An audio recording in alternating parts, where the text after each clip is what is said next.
തമിഴ്നാട്ടിലെ തിരുപ്പൂരിൽ നഴ്സായ ഭാര്യ അതിക്രൂരമായി കല്ലുകൊണ്ട് തലക്കടിച്ച് കൊലപ്പെടുത്തിയ കേസിൽ ഭർത്താവ് അറസ്റ്റിൽ. മധുരയിൽ നിന്നാണ് പ്രതി രാജേഷ് ഖന്ന പിടിയിലായത്. കുടുംബ വഴക്കിനെ തുടർന്നാണ് കൊലപാതകം. പ്രതി ലഹരിക്കടിമയാണെന്നും പോലീസ് പറയുന്നു.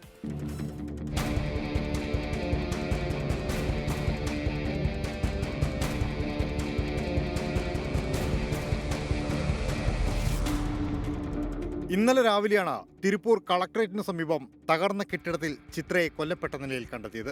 കല്ലുകൊണ്ട് തലക്കിടിച്ചായിരുന്നു കൊലപാതകം. കൈകൾ അറ്റുപോകുന്ന വിധത്തിൽ ഇടിച്ചു ചതച്ചു. CCTV പരിശോധിച്ചതിൽ നിന്ന് ചിത്ര ഭർത്താവ് രാജേഷ് ഖന്നയുമൊത്ത് ഇവിടേക്ക് നടന്നു വരുന്നതിന്റെ ദൃശ്യങ്ങളും ലഭിച്ചു.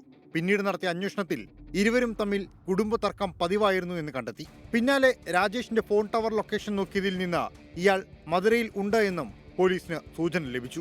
രാത്രിയോടെ കസ്റ്റഡിയിലെടുത്തു. വിശദമായ ചോദ്യം ചെയ്യലിൽ പ്രതി കുറ്റം സമ്മതിച്ചു. തന്നോട് പിണങ്ങി മധുരയിൽ നിന്ന് തിരുപ്പൂരിലേക്ക് വന്ന ചിത്രയെ തിരികെ വിളിക്കാനാണ് എത്തിയത്. പക്ഷേ റോഡിൽ വെച്ച് വീണ്ടും വഴക്കിട്ടു. വഴക്ക് കൊലപാതകത്തിൽ കലാശിച്ചു.